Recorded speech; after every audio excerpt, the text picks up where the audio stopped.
This episode contains mentions of graphic or sensitive material that may be triggering. Listener discretion is advised. Crime Junkie AF. Hi, everyone, and welcome back to the show made by the Crime Junkie Ashley Flowers for those who are Crime Junkie AF. And today I have not one, but two special guests that are here to share their incredible story. And listen, I've covered a lot of cases, but this one is wild. It made headlines in 2015 when it was falsely dubbed the real-life Gone Girl. And their story was also chronicled in a widely popular Netflix docuseries, American Nightmare. You guys have also co-authored a book titled Victim F, From Crime Victims to Suspects to Survivors. And you're now advocating for the wrongfully accused and convicted. And so I am so honored to welcome Denise and Aaron Quinn, doctors of physical therapy, to Crime Junkie AF. Welcome. Thank you. Thank you for having us. Yeah, thank you. I know that this weekend you guys are here in Indy in the flesh because you guys were at an event working with an organization that does a lot for the wrongfully convicted. On your life bingo card, is this where you thought you would end up and what you'd be doing? Absolutely not. No. Yeah. No. I envisioned working as a physical therapist and, maybe starting a family. Which check. Yeah, doing that. But how could you even imagine any of this? Yeah. And you want to, obviously people can go read your book, they can watch the documentary, but for those who don't know your story, can you please walk us through a little bit of how you found yourself in the situation you are now, way back in 2015? Yeah, so I moved to Vallejo, California in 2014 to pursue a physical therapy residency to specialize in working with people with severe neurological disorders. So traumatic brain injury, spinal cord injury, GBS, ALS. And so it was a 9-month residency. I was expecting to be there temporarily. I was not expecting to meet the love of my life, Aaron. Spoiler alert, we have a happy ending. But we met working at the hospital together, and we had a shared passion for what we were doing, and we would just find ourselves at social gatherings just kind of gravitating towards one another. We talk about family and friends and sports and life, and I was surprised at how quickly we fell in love. Were you? Mm-hmm. Oh, yeah.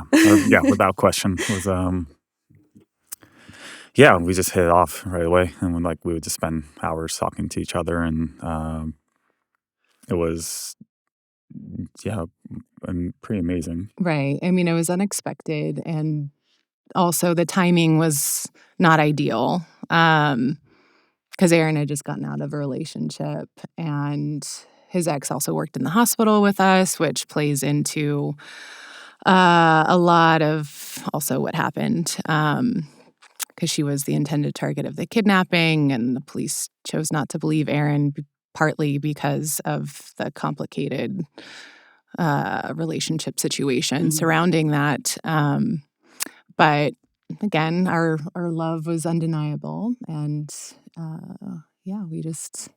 So that when the story starts, when all this takes place, you guys were actually coming together, right, that evening to have a talk about what is our relationships, what are the next steps, and obviously you guys decided you wanted to move forward, right? But then your life took a left turn, right? What happened? Well, we went to bed that night, and we were awoken to a voice saying, "This is a robbery. We aren't here to hurt you. Stay calm," and continued speaking and instructing me to tie Aaron up. I was tied up. They put blacked out swim goggles over our eyes, headphones over our ears with pre-recorded messages of instruction. We were hoping that it was just a robbery. We could hear the other intruders downstairs opening drawers and a drill being used. And so we both just individually thought, okay, if we're compliant and we do what they say, then they'll take our belongings, take our money, that's fine, then it'll all be over. But that's not what happened. And as the night progressed, they separated me from Aaron, and then I was told they were going to be taking me for 48 hours.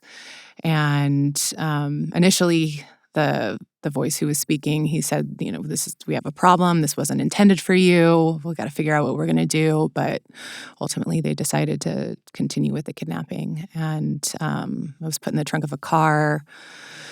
What were you thinking? Because at that point, it can't be a robbery in your head anymore. No, I mean, at that point, I knew it was going to be taken, and I didn't know what was going to happen next. And we were forced to take sedatives. So at that point, the sedatives already kicked in. I've got zip ties binding me. I don't know what's happening with Aaron, and they're threatening us. If you don't cooperate, we're gonna cut your partner's face or give electric shocks. We could hear tasers being, or stun guns being zapped across the room as threats, obviously.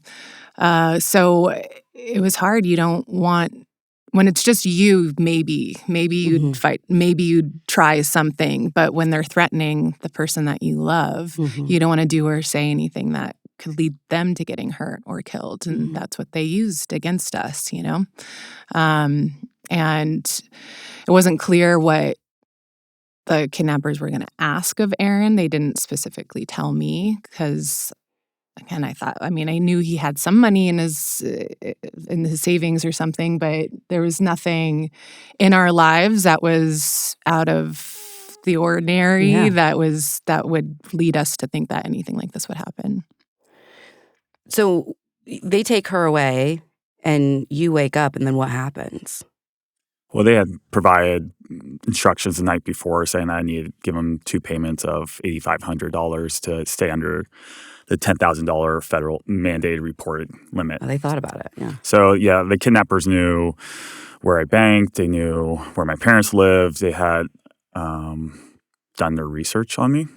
And so they also had threatened if I went to the police that they would go after my family.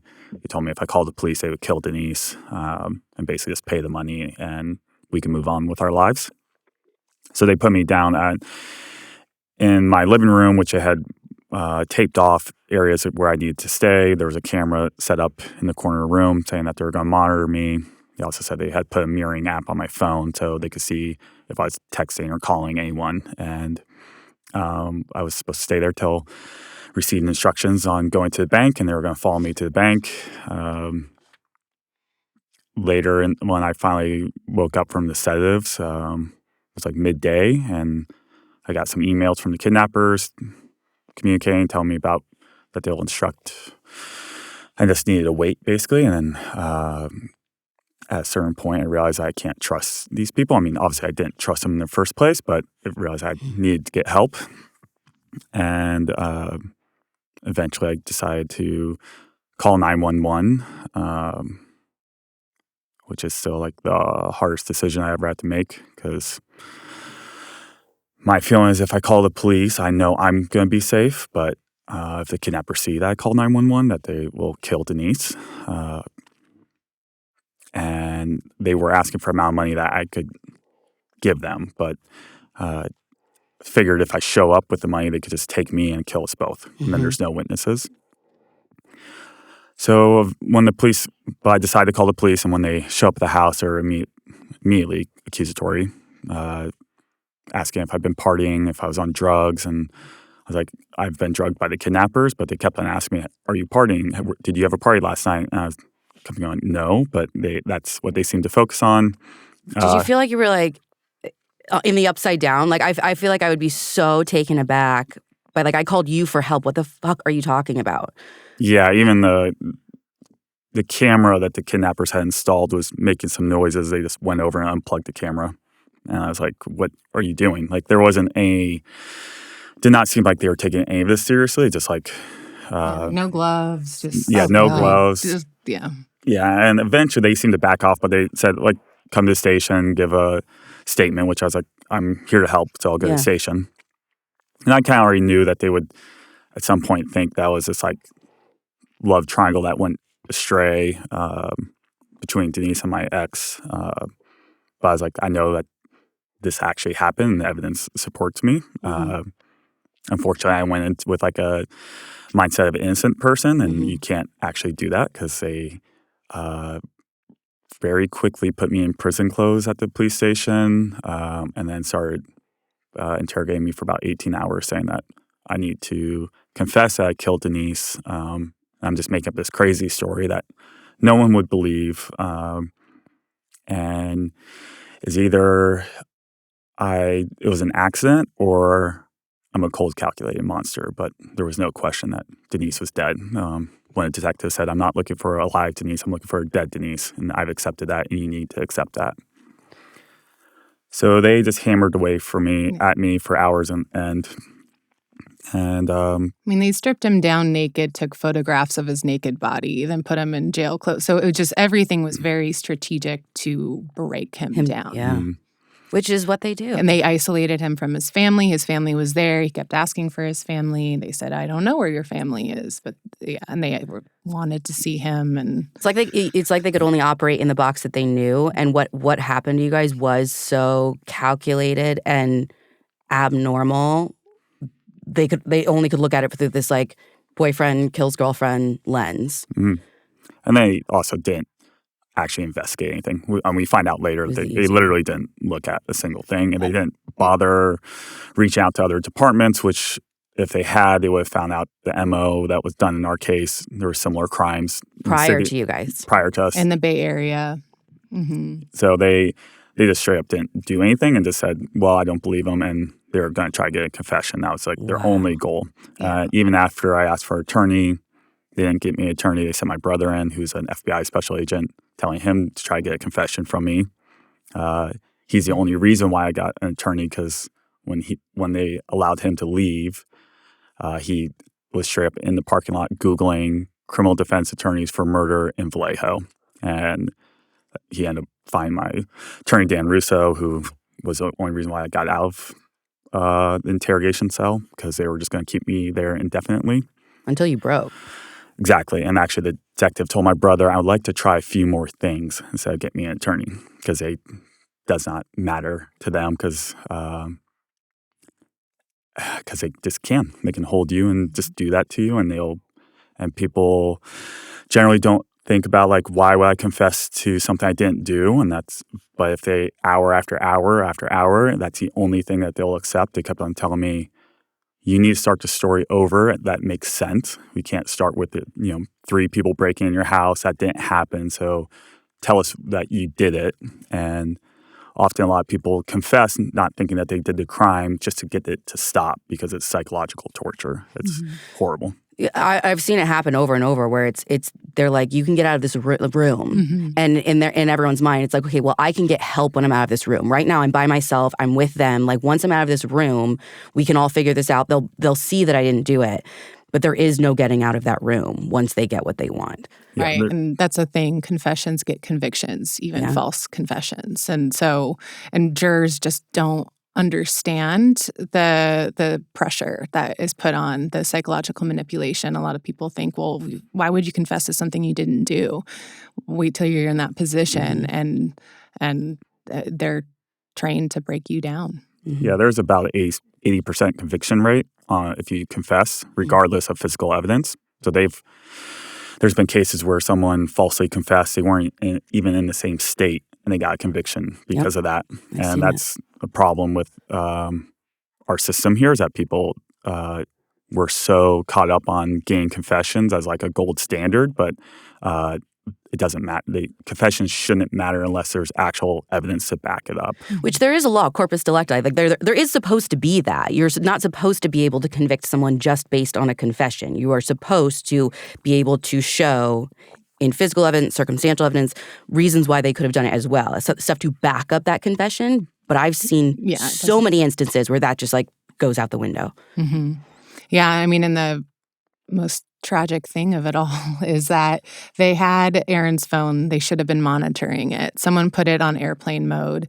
And that first night, they missed phone calls from the kidnapper who was holding me captive. They could have traced it. They could have rescued me. They could have spared one of the rapes that I had.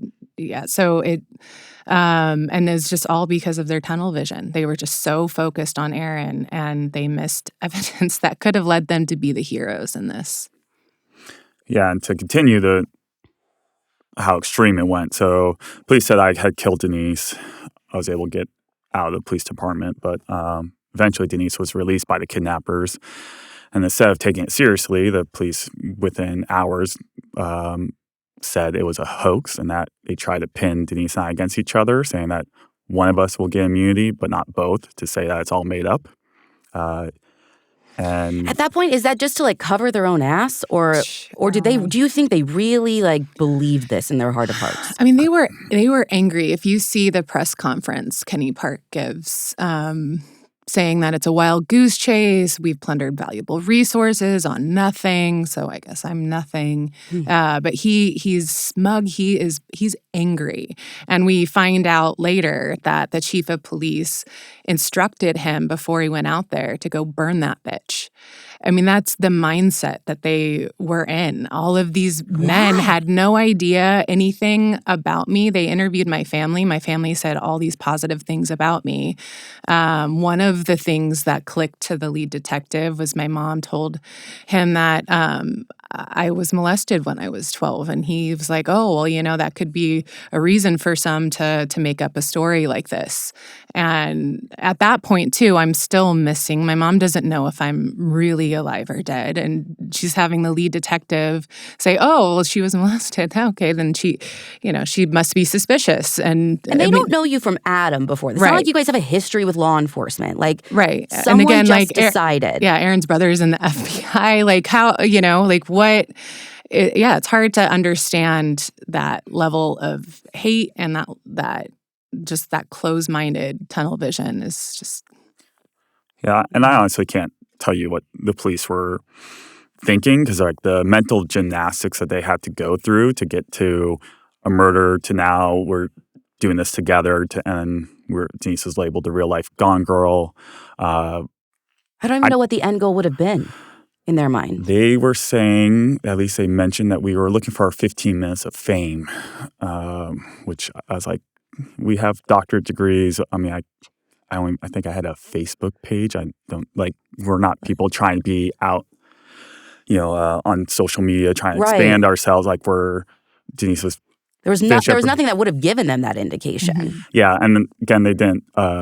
They couldn't express like why we would like any motivation to it.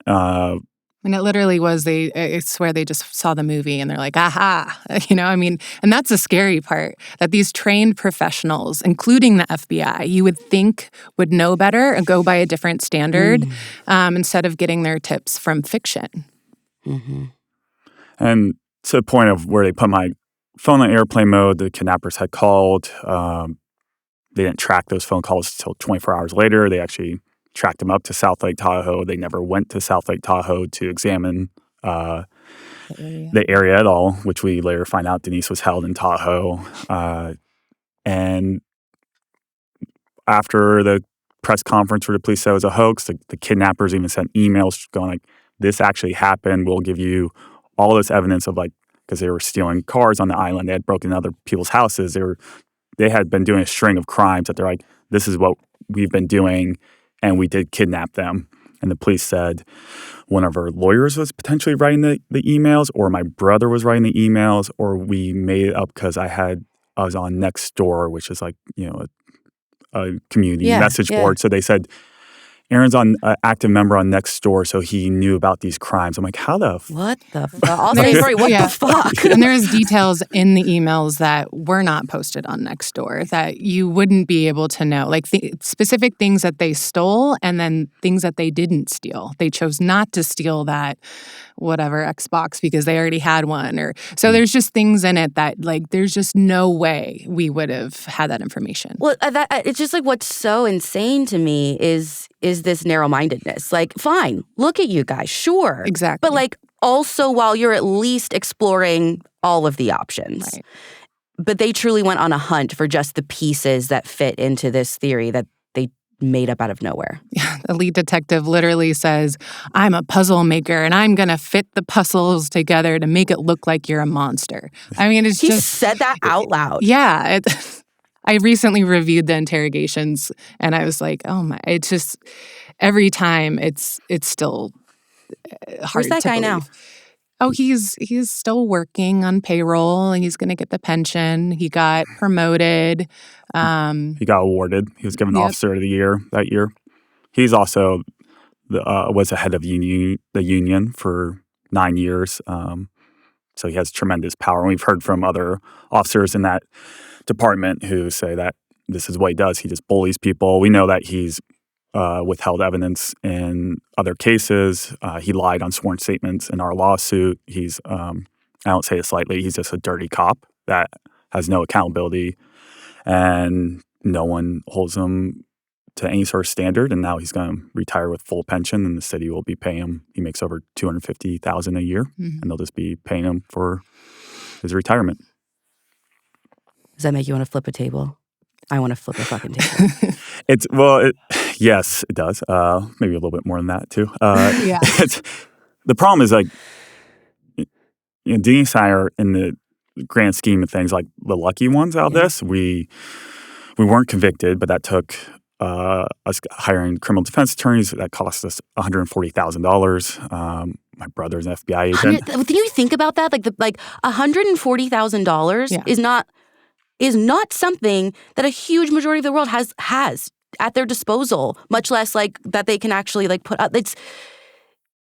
The system is not made for the people who often need it the most. Right.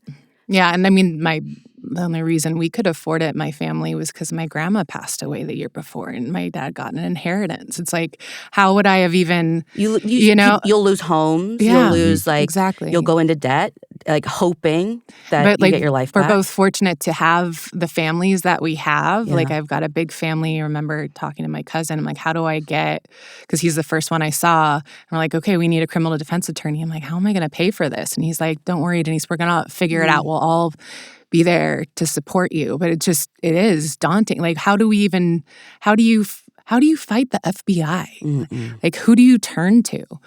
I mean, at one point, breaking point, I turned to Aaron sobbing because my mom was sobbing in the next room. She's like, why are they doing this to my baby girl? And I don't have an answer to give her.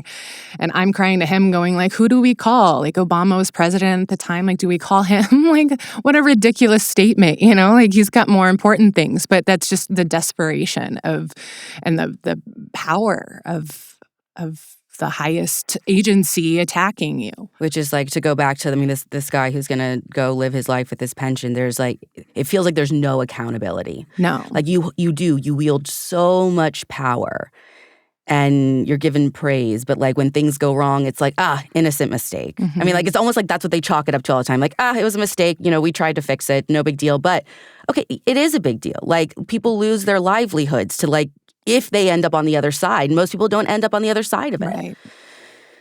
Well, they also kept on saying that this case was too bizarre, too crazy for anyone to solve.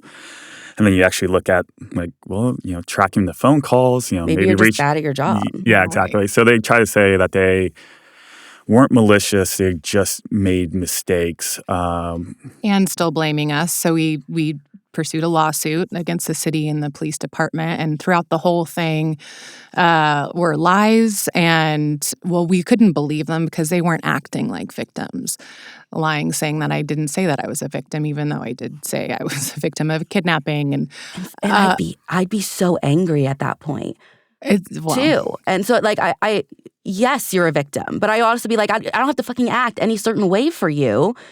You're coming from, like, my whole life. Mm-hmm. Well, it's important to know there's no set way that victims act. And even during our lawsuit, when we're deposing the chief of police, he's told that, I'm trained that victims all act differently. That's a really good point, yeah. So, like, how is a victim supposed to act? And, like, what we did was I called for help. I answered all your questions. I, like, gave you my blood, my DNA. I literally gave you clothes off my back. Denise answered all the questions that she was asked until they accused her of a crime. And then she got an attorney, which is all right. But they told me that she lawyered up, and therefore that was a sign of guilt, not excluding the fact that they accused her of a crime, which, getting a defense attorney is a good idea. They offered me a proffer of agreement, and I'm like, what is that? I mean, of course I'm going to get an attorney. Mm-hmm. It's like you're diagnosed with cancer, and then people go, oh my God, you got an oncologist? Like, well, that's so weird. You must be faking it. Yeah, like, what?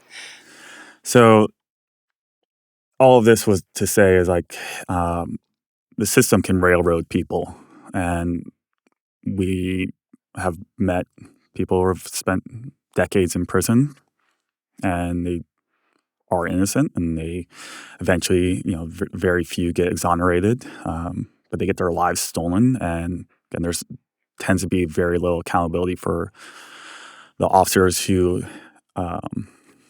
do this type of thing. So, especially when it's like in this almost willfully ignorant or malicious way to protect themselves over protecting the public. And unfortunately, not only is it the officers involved in the case, but the supervisors who don't do anything about it. We went to the local prosecutor, and she said, we asked them, like who watches the watchmen, right? Like, who polices the police? And her response was, well, they do their own investigation. And if they bring it to us, then we'll pursue it. So I'm like, oh, you get to grade your own paper, and guess what? They always get an A+. And then they never get to go to the principal's office. Yeah, and then they never turn away from it. So I'm like, so they are complicit with that too. And that just erodes like confidence, and it hurts the good officers who are doing their job, because the bad officers get promoted, and it affects the culture and like at every level. And that's some of the hardest parts of this. Like, you can understand, like, there's the kidnappers are, quote, bad people, or there's people out there who want hurt or have power in that way. That's easier to understand than the, quote, the good people doing the bad things, and then not having any sort of safeguards for that. They can just do that to you. And again, we're lucky that we had the resources financially and the support systems that with our friends and family. And then a few months later, when the kidnappers attacked another family, which is even more of a tragedy, because when you falsely accuse or wrongfully convict people, you let the real perpetrator go. And so he was emboldened to attack another family. And thankfully, there was a detective on our first case connected him to our crime. And that's why we were proven innocent. We weren't not guilty, because it's one thing to be like, well, yeah, they're still a little shady, but we can't prove it. But they probably did it because for whatever reason they thought. But we're actually just proven innocent, which is rare. So rare. And yeah, she made the hero wall. When I was watching her in the documentary, she was amazing. Yes. So they're not all bad. Like, there are some good ones doing the work, but it's really hard for them to do good work because they have to wade through so much bullshit. Right. Yeah, and Misty, the detective, has told us that she had people not, like, Vallejo wouldn't call her back. There was like lack of communication. Like, everyone's like territorial, and like it's almost like pissing matches. Like, it's that childish, and she was really disheartened in that way, because she thought, hey, we're all in here. Let's catch this guy. Like, let's do the right thing. Like, man is breaking into people's homes in the middle of the night. He's raping people. Like, this is a really dangerous person. This is not someone who was doing, like, selling drugs because they had no other way to make money, or that's what they grew up with. He was trained. He's a Harvard lawyer, or trained at Harvard Law.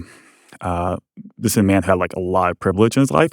He's a predator. And he wanted to attack people and do it. And he's a careful and patient criminal. Did he do to the next family what he'd done to you? Like, does it seem like he stalked them, knew about their lives and all? I don't know if the stalking was as long, or if there was a specific reason that he targeted them, other than maybe just the location of their house. So I think it was near a fire road, so that's where he escaped out of. I don't know exactly. Did you guys ever get an answer as to why you? No, not a definitive answer. No. And again, it's I can't trust the investigation. So, they've completely missed the opportunity to catch him. Even after I was released, maybe they didn't rescue me, but they had the calls, traced them to South Lake Tahoe. They didn't, from all the police reports we looked at, including the FBI report, there's no indication that they actually investigated. And again, they attacked another family. And even after that, so our attorneys were writing the Department of Justice to say, we need new investigators. Like, this is the lead FBI agent had a prior relationship with Aaron's ex, so there's a conflict of interest.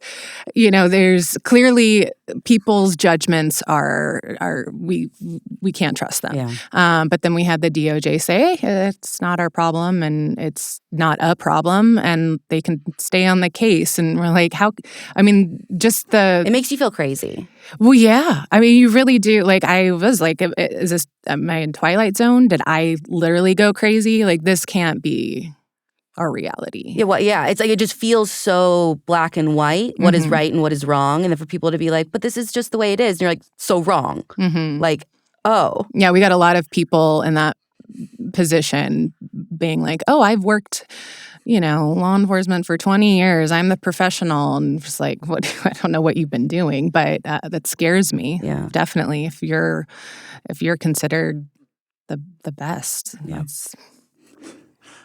Yeah, we were told often this is like how things are done. And then my brother is better.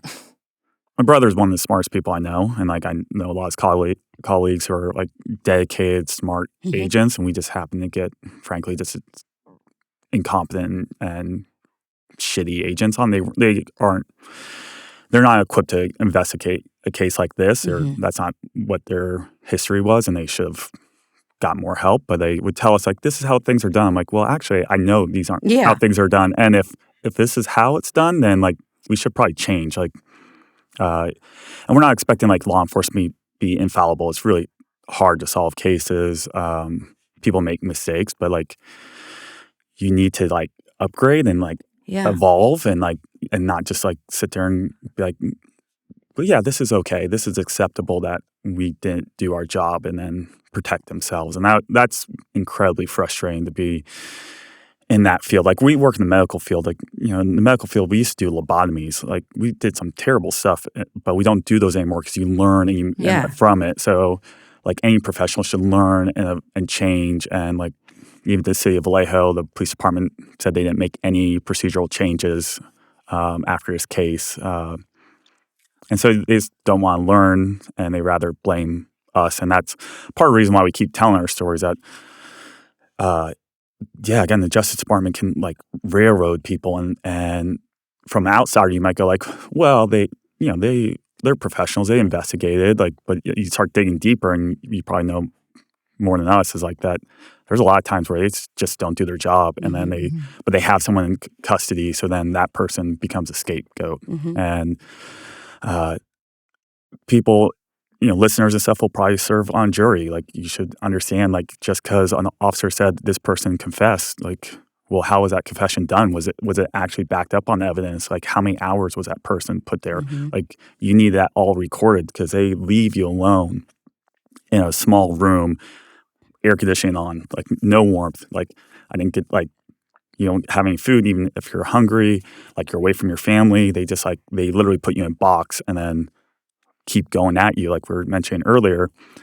So if someone confesses after, and most confessions happen after like 6 hours. So like they go like, oh, they confessed at hour 12. And I don't give a shit what that, like, why did it take 12 hours? Like do some actual investigation. And people should really be skeptical of like what law enforcement is saying, because we are innocent until proven guilty. Yeah, and even reviewing a lot of the court documents, the affidavit, and the police reports, just seeing how much the narrative is manipulated and what they write and how they write.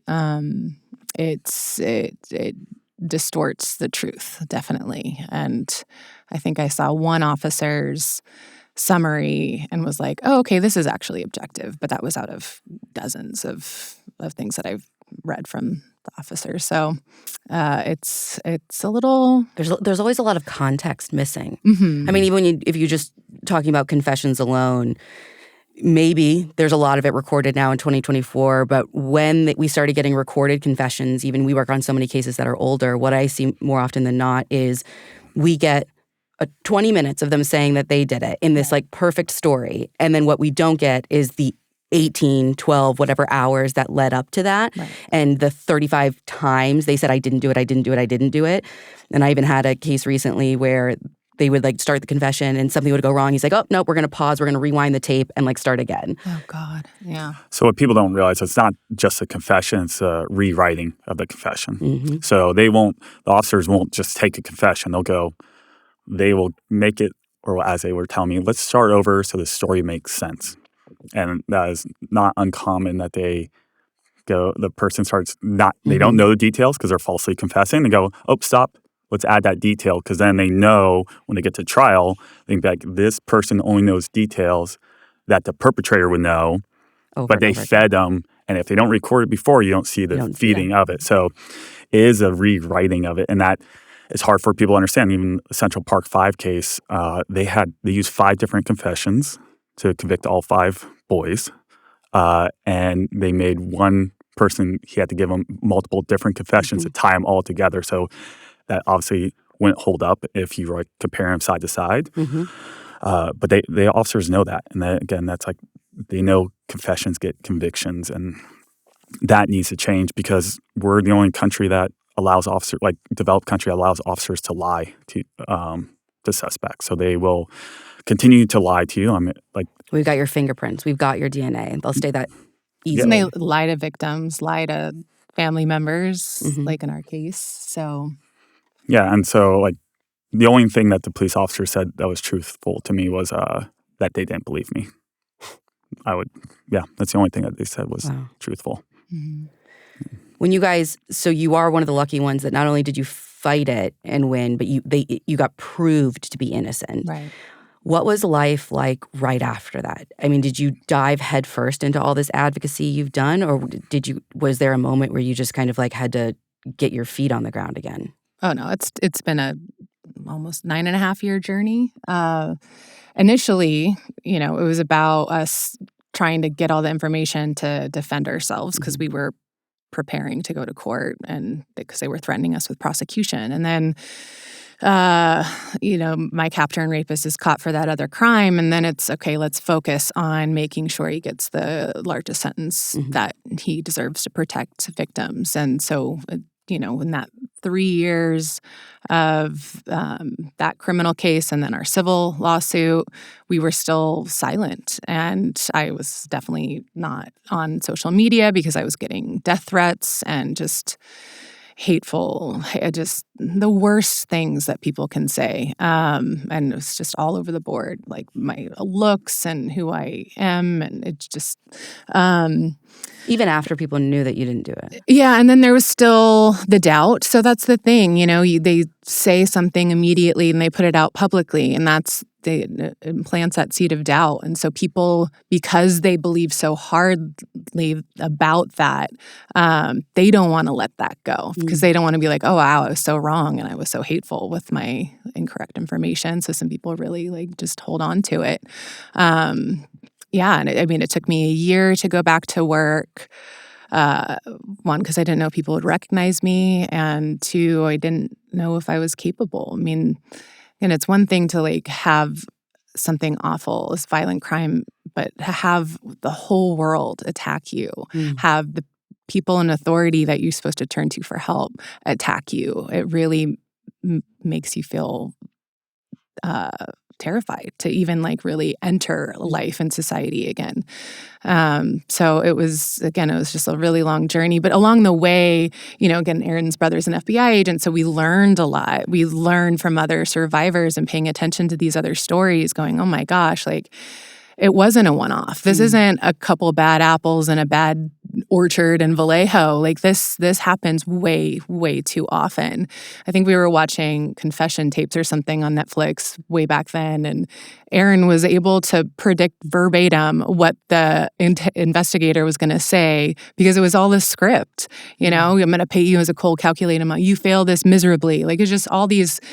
And so that's what was really disheartening to see how common it was. And that's where we're like, okay, well, this needs to change. And when we're ready, we want to speak publicly. But then also because of how misconstrued everything was in the media, we knew, okay, we can't trust putting our story out there through that medium unless all the information's out there. So we focused then on writing a book, and that was several years of finding the right person, and then again, we did the docuseries. It was released earlier this year, but we started with one production company, decided, no, that's not working. And then with this one, we really made them work hard to show us that their goals were aligned with ours. And it wasn't about just sensationalizing the event itself, but what's the bigger picture issues? Because it's sad. Anyone can be a victim of a crime, but you don't really know all the challenges you're going to face unless you're in it. And then when you're in it, you're traumatized and you're just like sink or swim, And how do you guys think now about trying to tackle some of those issues? Because it would be really easy if there was just one, right? Where we could just be like, if we just fix this one thing. But it sometimes can feel overwhelming because it feels like there are so many of them. Yeah, our case seems like this, perfect storm of so many different issues.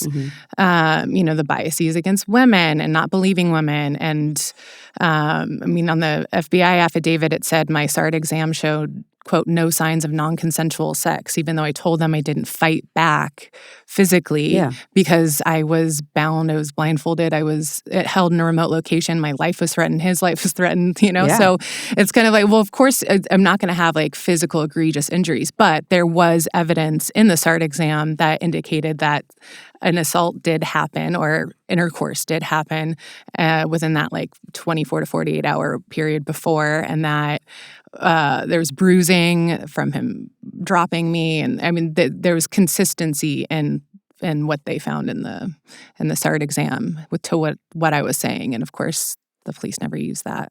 There's a lot of aspects in our case that reach across culture. It's our current culture.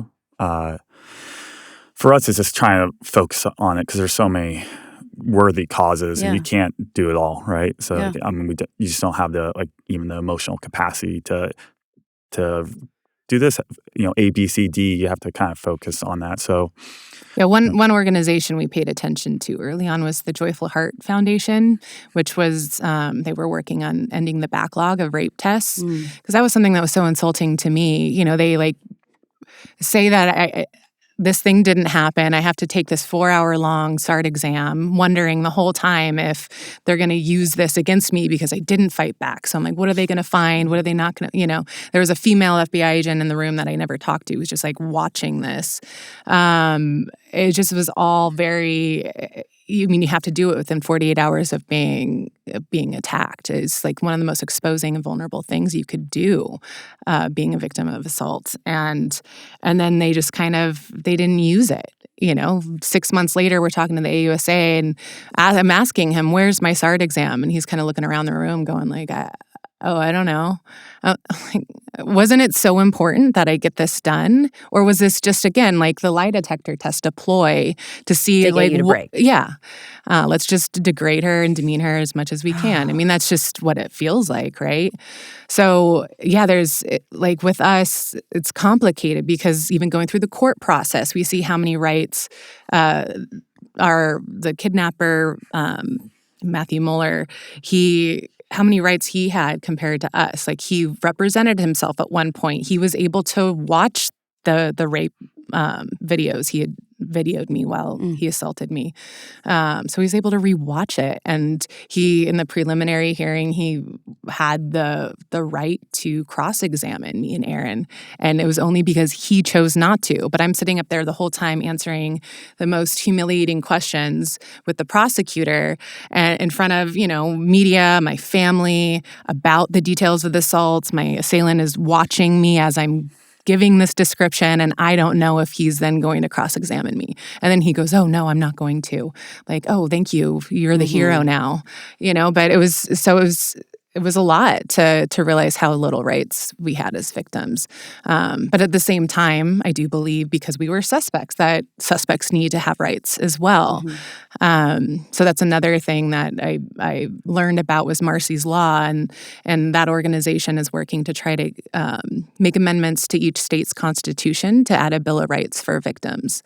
And some of the things when I was researching it, the critics kind of saying, well, no, if you give victims rights, then that's going to take away the rights of the suspect. And I'm like, well, how that just because you name rights for one group of people doesn't mean that you're taking away the rights of other people, within reason, right? But like these things are like treat victims with respect and decency, keep them informed, make sure that they're protected and they have a level of privacy, like really basic stuff. But like we have to put that in. And what was really discouraging too was to realize that California has one of the most extensive amendments for victims, but in our case, it wasn't implemented. So if the people on the field don't believe in this or maybe don't know it, but if they're not implementing it, then what power does it have? So again, those are just, and then we've been paying attention to the Innocence Project and it's like watching case after case, the confession tapes and other Making a Murder, all these things where you're like seeing the trend. And now that the series is out, we've had the pleasure of being able to speak in front of groups of law enforcement for interrogations or in dealing with sexual assault. And we tell them, we understand we're all human, we're fallible. We work in the medical field. We make mistakes. So we see that it happens. But what's really important, especially if you're working with people, human beings, especially going through a trauma and they come to you for help, you need to be able to self-reflect. You need to be able to say, how could I do better? And name it. Okay, we made this mistake. Now let's figure out how to change and to help protect people better. We get a lot of shit on the show because we talk about a lot of the things that go wrong. We're not usually talking about a case on Crime Junkie if everything went right. And what I keep saying is there are a lot of great people. I've worked with a lot of great people. But exactly what you're saying, if you don't talk about what went wrong and if you don't analyze what could have been better, nothing will ever change ever. And it's not about necessarily even tearing any one individual or anything apart. Sometimes they deserve it. But I just don't expect this band of brotherhood kind of thing, right? Where it's just no, we got to talk about when it goes bad. Right. It's we have to be able to have this conversation. Yeah, or I don't trust you. Right. So what are some of the cases that you guys have gotten involved with? Because my understanding is you guys have a kind of not only are you working with these bigger organizations, but are there some cases that you guys are really paying attention to right now? I think we pay attention to a lot. We notice a lot. There's also a balance of, it can be a little overwhelming to still try to navigate. Because this is your whole life. Right. We've got 2 young kids. We've got a 2 and a 4-year-old, which are amazing. And they, it takes a lot of energy. I have 1 2.5-year-old and sucks up my whole life. Yeah, which is great. It's that's what I do want to put my focus on, right? And we're still working as physical therapists and advocating for our patients. And so a big part of this and advocating is using your voice. Yeah. And so it's been a long journey to find out who we can trust to help us amplify our voice so then we can talk about these serious issues, because what's helped us over the years is hearing from other survivors and seeing them speak out against all odds. And so it makes us think, okay, well, then let's do that. Let's turn our pain into purpose and keep this conversation going. And so that's kind of where we're at right now is, again, we're able to speak in front of law enforcement, which is what we've always wanted to do.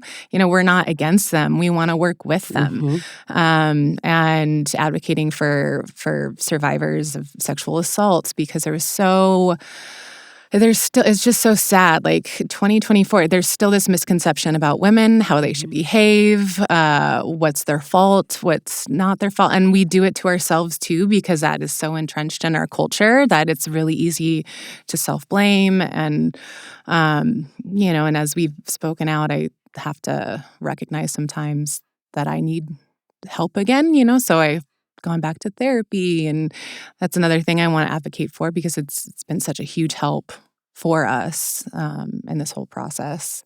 Yeah, I think with law enforcement, there's obviously a lot of law enforcement want to do better. And for me, a big part is just trying to advocate for different types of interrogation and get away from this idea of confessions are the goal. It really should just be gain information. So there's models like the peace model, which is more of a journalistic approach where you're just gathering information from the person you're talking to, and you're not sitting there trying to say, you're not in a guilt presumptive mindset, which is what happened to me, and that's based off the Reed technique, or Batty is another version. It's just a cousin of Reed. And that Reed is the most commonly used interrogation technique in the world. And not just with law enforcement. They teach corporations and schools. Yeah. So you will use this technique, I'll put technique in quotes, or this method against children. And The problem with it is that even the Reid technique started in the late 1940s, early 1950s, after police weren't unable to beat suspects into confessions. They figure out how can we psychologically pressure them. I would say it's torture. Mm-hmm. And John Reid in the early 50s got a confession from a man. It ended up being a false confession. It was overturned 17 years later, but that was a big... This is what starts this whole thing. That starts the whole thing, and then that makes Reid popular. So the problem with Reid is it can get confessions. It can also get false confessions. And so the case that made it popular was already based off a false confession. And it was just some detective from Chicago making this method up. Yeah. There's not really any science behind it. Mm-hmm. So now there are other, like Hague will do, where it's more of a science-based interrogation technique. So bring in psychologists, bring in like other disciplines to help the officers understand those pressures, because I don't think they really understand what type of pressure they're doing. And that's another reason why we talk to law enforcement, is that they don't get much follow-up. They interact with someone during the worst, potentially one of the worst moments of their life, which has got to be hard day after day to be interacting with people that way. But they don't get to follow up on cases. They don't hear from the other side. So when we speak, we're just trying to give them a sense of what it's like to be getting railroaded by, when they turn that machinery turns on you.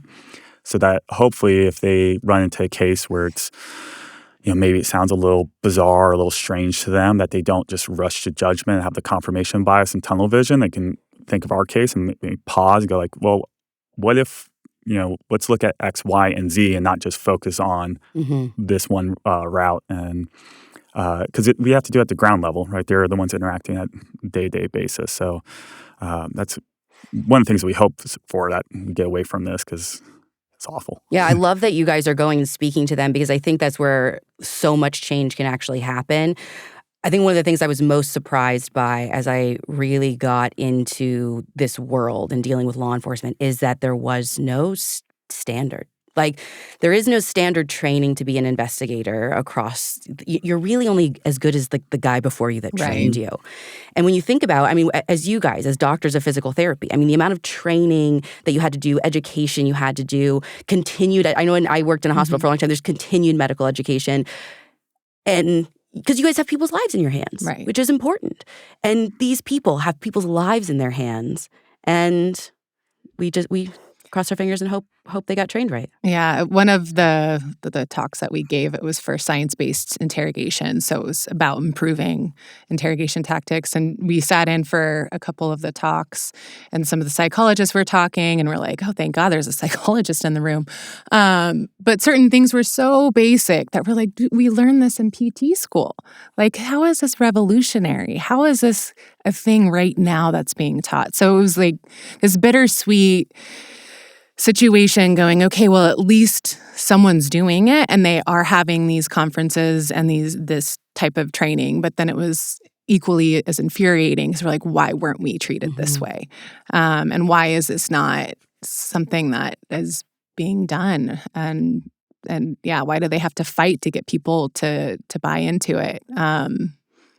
Yeah, I don't know, but if there's one message you have for the law enforcement that listens to our show and the survivors who listen to our show, what would each of those messages be?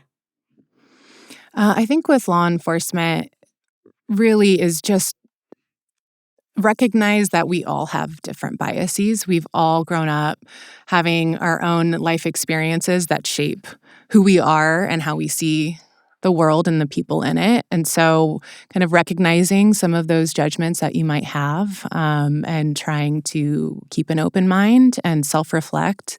It's okay that you make a mistake, but let's just try to learn from it and encourage that, not just from yourself, but your peers, the people you work with as well. For survivors, the biggest thing is just always believe in yourself. When you have people consistently trying to gaslight you and tell you what you experienced either A, didn't happen, or isn't that bad, it really is re-traumatizing, and it makes the healing that much harder. And so it's easy to give in and just believe that. And God, if we didn't believe in ourselves, we wouldn't be here. and doing the work that we're doing. So that's a big thing. Yeah, for me to piggyback off what Denise said with law enforcement, the idea, I think sometimes law enforcement thinks they're being objective and they're trying their best to be objective, but no one actually can be objective. Like you need to recognize, regardless of who you are, there's always some sort of bias that you are either conscious of or unconscious of. No one is strictly objective. We see the world through our own lens. So you need to, if you're in law enforcement, you need to recognize that you cannot, is impossible to be fully objective. So you should put a lot of different safeguards to try to be as objective as possible, and that means bringing other people. And for survivors, as Denise is saying, like, believe in yourself, find help, like find the people that you can trust that will not necessarily even try to provide answers, but will just listen. There's a big part of like just having someone who will be there for you. And for myself, I used to think I could just handle stuff. I would like try to avoid like burdening my parents with stress or my friends, because I'm like, oh, I'll just handle it. I can do it on my own. And that didn't work out. Like you can't.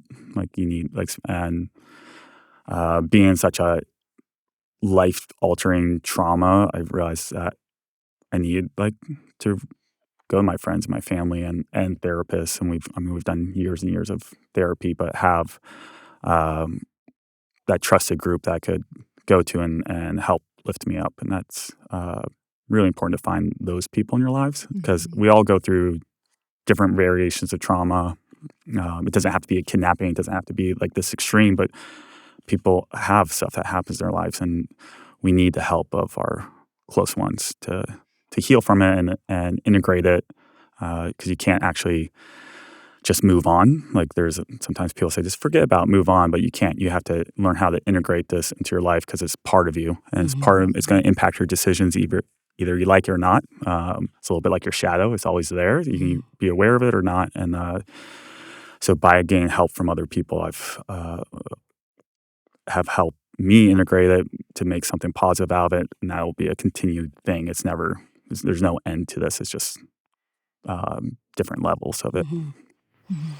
Well, you guys, I think, are like a beautiful example to survivors of what life can be if you put in the work, what life can be afterwards. I said you didn't see this on your bingo card for life. No. Did you get other good surprises? Like things you did see coming on your bingo card, or things you didn't? I mean, you both are now practicing, right, in physical therapy. You've got a family. You obviously got married after this. Life does move forward, so it's nice that we were able to still have all those joys, that we were able to stay together as a couple. Again, a large part of that was the people in our lives that helped support us. And we were able to return to our careers, and we started this beautiful family, and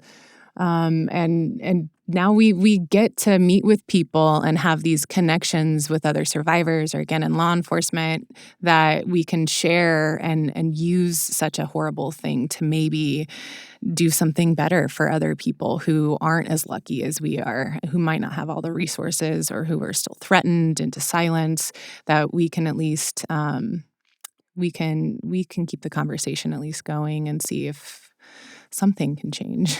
And thank you for doing that. I mean, you guys have every right to go live your lives and not do anything and take care of yourselves. And I think it's really beautiful what you guys are doing. Well, thank you. Yeah, thank you. And thank you for coming on here. It was wonderful to meet you and for sharing your story. I think it will touch a lot of people. So I really appreciate it.